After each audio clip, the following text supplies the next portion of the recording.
Hello YouTubers, this is Cessna Ace back again with another video.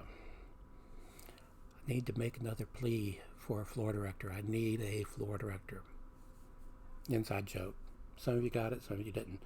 I started off in television, by the way, as a floor director, Mike and Q. So there's that. Now, at the end of the previous video that I did, New Comic Arrivals Week 11, I teased a new series that I was going to be doing along with the videos that I'm already doing on comic books and video games. That is, I would be covering my movie log. Yes, I maintain a log of every movie I've ever seen, with one exception. Let's see if you can figure it out. I include movies that I've seen in a cinema, at a drive-in, premium television, that would be cable or satellite, a high-end video format like DVD, Blu-ray, or Laserdisc, and finally, streaming service, or actually, direct-to-video. I will count any of those. What did that leave? Films that I saw on broadcast television. Now, the reason is simple. I worked for decades in broadcast television, and I know that broadcast television edits out a lot of content from the films, because unlike cable TV or satellite TV or streaming services, broadcast television falls under the purview of the Federal Communications Commission. Stations can be heavily fined for airing content that they deem unacceptable. A little bit of trivia here. The most heavily fined network, broadcast network in America, is Fox. But anyway, I digress. I won't give the call letters of the second station I worked for, although those of you who know me on Facebook would be able to see it. So I'll list all the stations I worked for. I will say it was Channel 30. Now, this station had a unique policy. The film department could and did edit out content if the film was too long, to shoehorn it into a particular time frame, like a 90-minute time block. They could edit out content, but it had to be benign content. Yes, you heard correctly.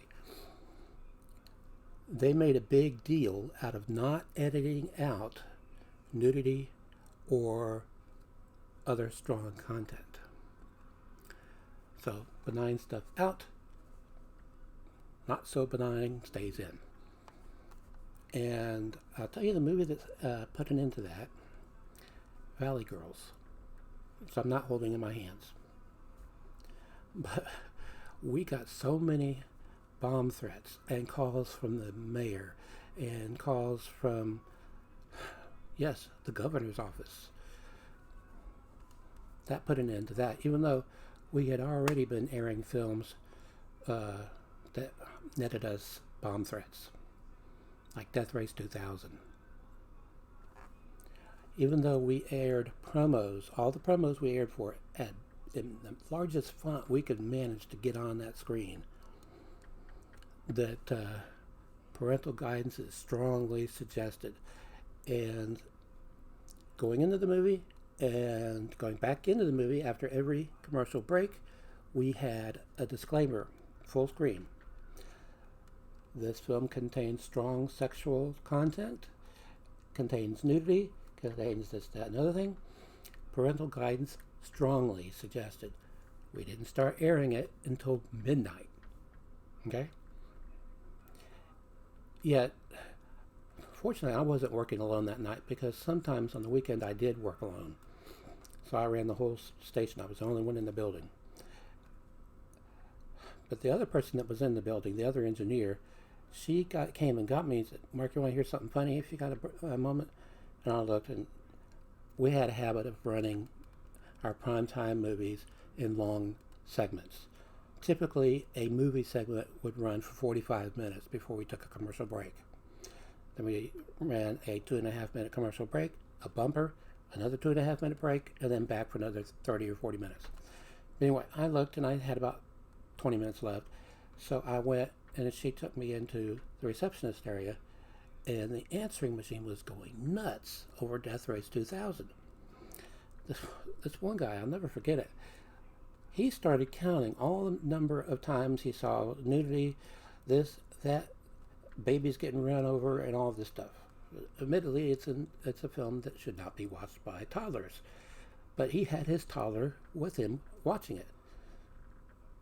As I said, we didn't even start the movie until midnight, but you would think with all the disclaimers that we were running and the title of the movie, Death Race 2000, and if you look it up in a movie guide, rated R, but no. But that movie, like I said, did not cause, in fact, I was going to say that movie did not cause the end of the editorial practice at Dirty 30. Valley Girl's dead. What I was going to say was, when we were running Death Race 2000, I'm pretty sure it was during that movie, at one point, the other engineer, she did what she frequently did, because I was always broke because I was buying videos. She would buy dinner if I would fly, meaning going to pick it up. So she gave me the money, I went and picked it up, I came back, the station was surrounded by squad cars, with their lights flashing. And they asked me who I was. I said, I'm an engineer here, and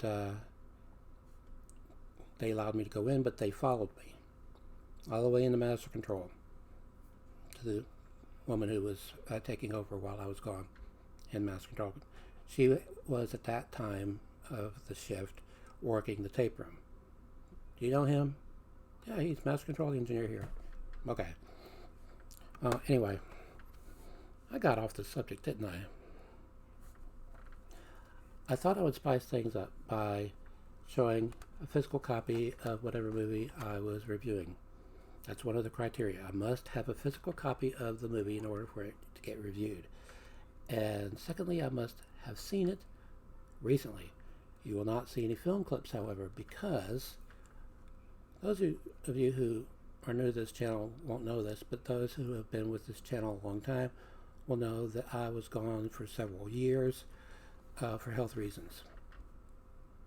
When I came back, I found that I had a copyright strike against me, or against my channel. I used to do these Laserdisc clip videos. I had a Laserdisc player sitting in here, right next to the computer, and I would capture footage, and I would include footage.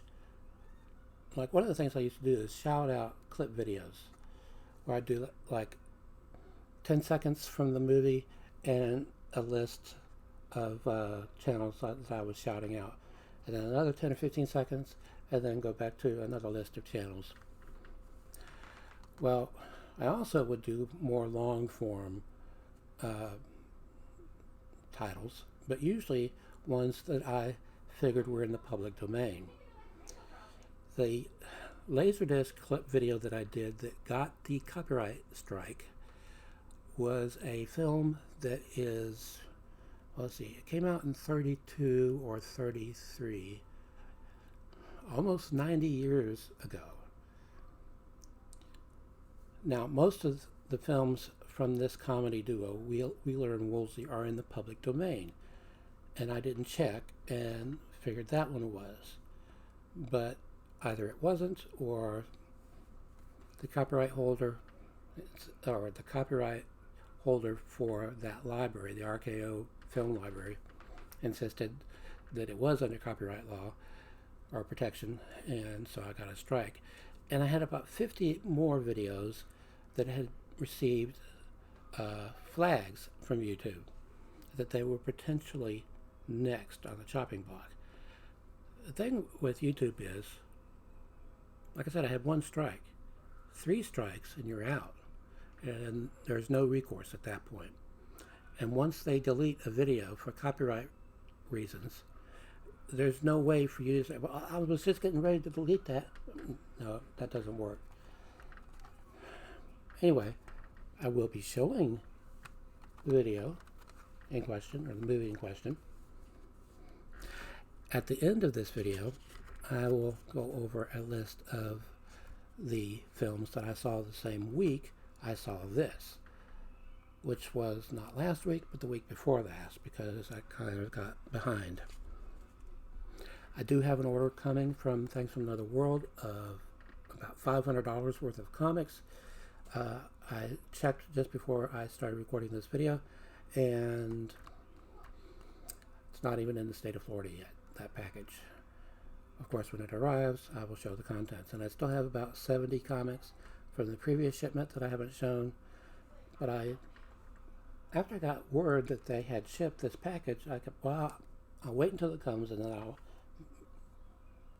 collate everything and mix them together and show them all at once. Anyway, this is, should I show it? I'll read the description first. When her sister dies in an apparent suicide, a young woman enrolls in her dead sister's private school to check things out. Sure enough, the grieving sister's suspicions were well founded, for there are satanic goings-on at this creepy school. This is a made-for-TV movie from 1973, Satan's School of Girls, starring Pamela Franklin, Roy Tennis, Kate Jackson, and Cheryl Ladd. One of the producers of this made-for-TV movie, Aaron Spelling. In the 70s, he produced a lot of television, including the Charlie's Angels series, which has been in the news lately. Now,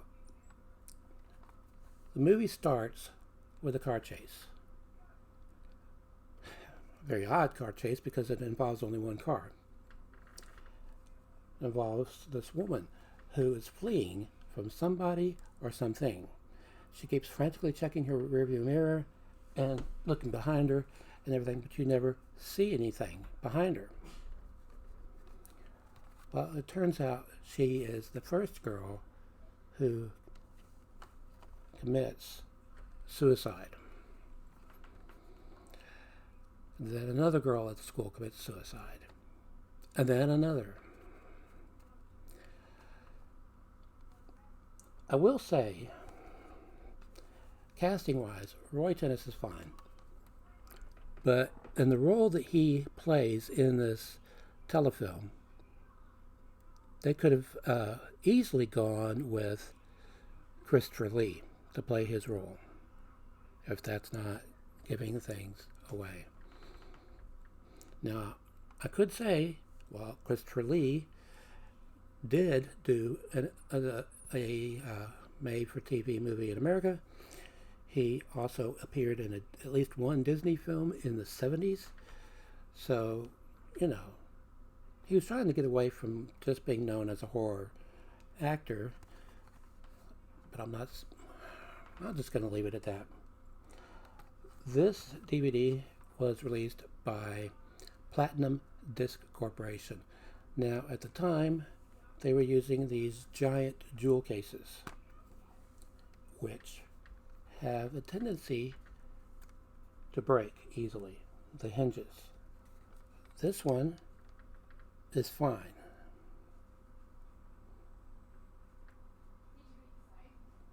Now, they even include a list of trivia questions there.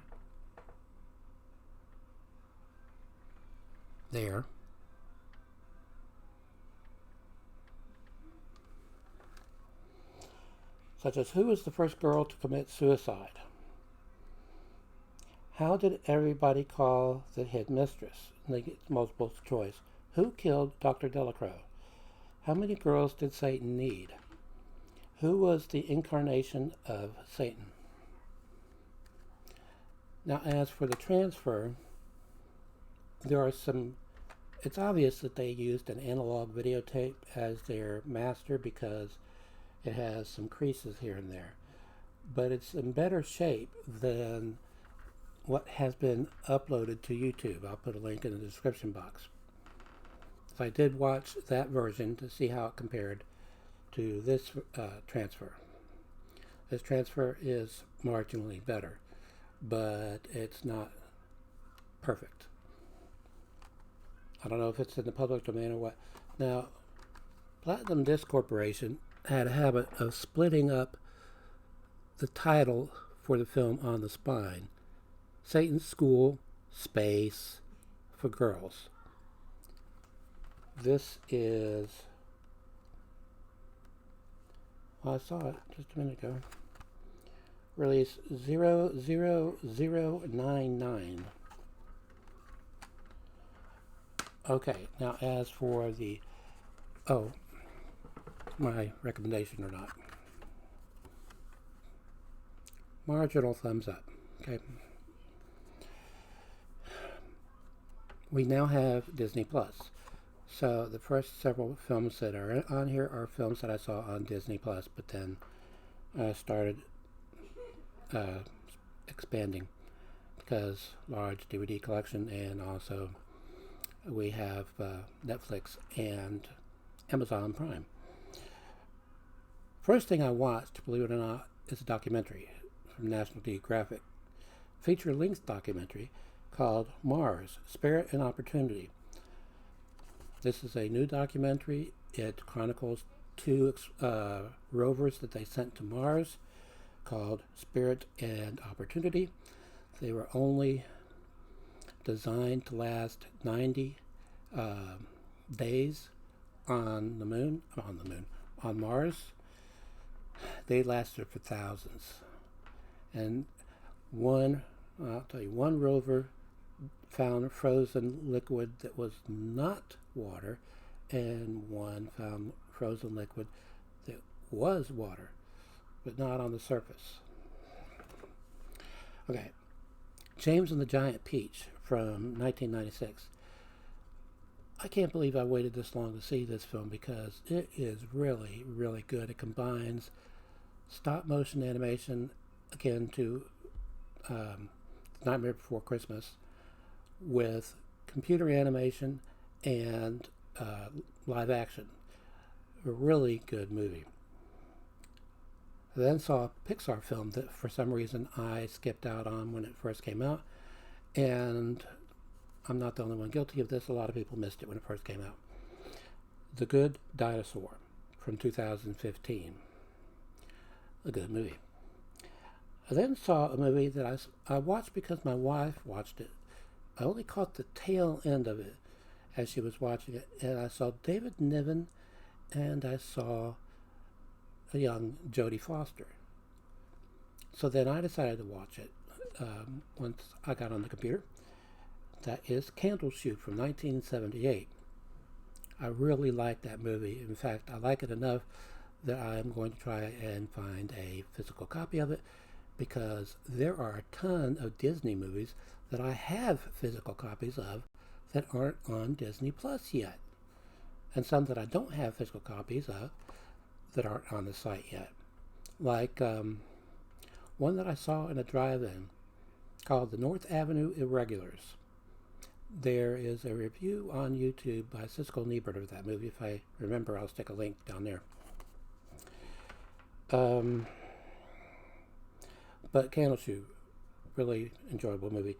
I then saw the original Freaky Friday with Jodie Foster as the daughter, and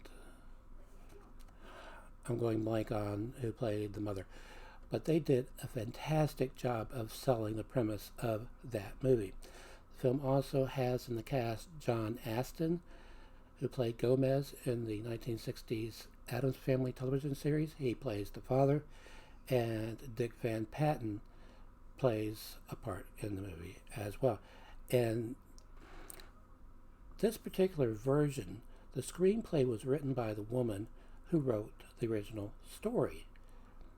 And this version contains considerably more slapstick than later versions. Yes, Disney remade it twice. In 2003 and 2018. So in about 10 years, we'll be due for another remake. All right, The Sign of Zorro from 1960. This is actually a cobbled together film, cobbled together from episodes from the Zorro TV series with Guy Williams as Zorro. There are some continuity problems because of the way because they did it that way. But anyway, Inside Out, 2015, animated. My wife had already seen it, my kids had already seen it, and they couldn't believe it that I hadn't ever seen it. A Pixar movie, and it's a good one, a very interesting one, where you're inside the mind of a little girl, and you have like individual characters responsible for things like anger and love and sadness and that sort of thing. Really cool movie. Then I saw a movie that I have a physical copy of, so I'll cover that later. Escape to Witch Mountain, 1975. This has Kim Richards in the film. She plays the little girl. There's a little boy. I know I've seen that actor in other things where he played juvenile delinquent types, but they play what they think they are orphans from another country. Anyway, they have strange powers. People called them witches, and so they had to run away. They kept running away from their foster homes, and anyway, they have to escape to Witch Mountain, which, as it turns out, is where their people are from. Well, not originally, because they're from outer space. When their ships crashed on Earth in the water, they made their way to this mountain range. They're hidden. Nobody can find them. But the locals took to calling it Witch Mountain because of strange happenings, and that's where they escaped to, Witch Mountain. And then I saw the sequel that came out in 1978, Return from Witch Mountain. Return from Witch Mountain. I did not find this one as nearly as enjoyable, but it is watchable. If for no other reason, in that you have the strange combination of bad guys, or villains, being played by Bette Davis and Christopher Lee. But not nearly as good as the original. And I believe the original Escape to Witch Mountain was remade at some point. But that covers that week. Now, I have seen close to 50 films since I started pulling ones that I watched over the past couple of weeks, 2.5 weeks or so. But I'll save the rest for another video. In fact, I might go ahead and do another video after this one. Oh, I would like to thank Mark McElligott for not only being a patron, but also for commenting to my posting a comment to my last video, New Comic Arrivals Week 11, and to my most recent subscriber, Claturis Das Games Brazil. His channel has gaming videos and comic videos, and so check him out. So, until next time, and don't forget to check all the links in the description box. Stay awesome.